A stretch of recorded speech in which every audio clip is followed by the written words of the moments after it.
I've never had a good vibe of Shaun Attwood. From the first time I saw Shaun, I think it was a podcast I saw of his, never got a good vibe of him. Like, it's hard to explain.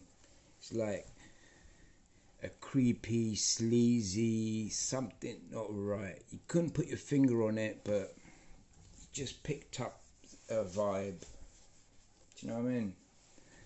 I weren't feeling it. I weren't feeling him. I enjoyed plenty of his podcasts not because of him, because of his people that he had on there, their stories. But even when he interjects and talks and speaks and giggles and laughs, it's all inappropriate, like at the wrong time, in weird. You know what I mean? Like it never kind of added up for me. So yeah, I've never had a good feeling about Shaun Attwood. But then when that video came out about him and that woman role playing and doing what they were doing, made me think. And I thought, you know what? Most normal people wouldn't joke about sex trafficking, right?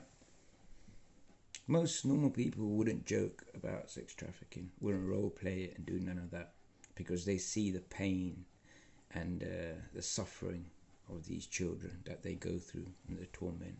So it's not a joke, it's not something to play with.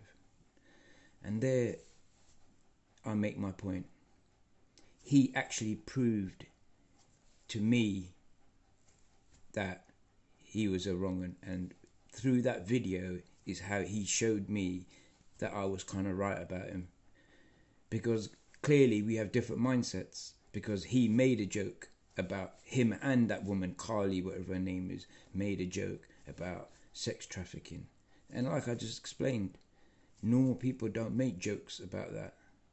I've never been around anyone in my life that thinks that's funny or thinks that or has cracked a joke about it. So there you can tell how we both view sex trafficking. Isn't it funny how he always entertains that world? Like a lot of his content is about Maxwell, Epstein. My honest opinion, I believe he was the plug. I believe that's why he's so interested in that world, because he relates to that world. He was the plug for them parties, them disgusting parties that they had. Do you know what I mean? Like, we've all heard about the Epstein stories and the Maxwell stories. I believe that was his role. That's where he came into it. And that video he showed with that woman shows how he views sex trafficking. Now, the question also arises, how serious was that woman about her story? Because I don't see rape victims making jokes about something like that happened to them in their past, and later on they're joking about it and finding it funny and like the way they were. So it makes you look at them as people and think, okay, we clearly haven't got the mindset. We clearly don't view things the same. Things that upset people, things that people find disgusting, you clearly don't find it disgusting. I would never be around people that joke and role play about stuff like that. That tells you about how serious they think with it. But my honest opinion, that's where I think he comes into play. That's who he was kingpin. That's who he was supplying. He was supplying that seedy world. And that's why his interest in that world is so high. He entertains that world a lot.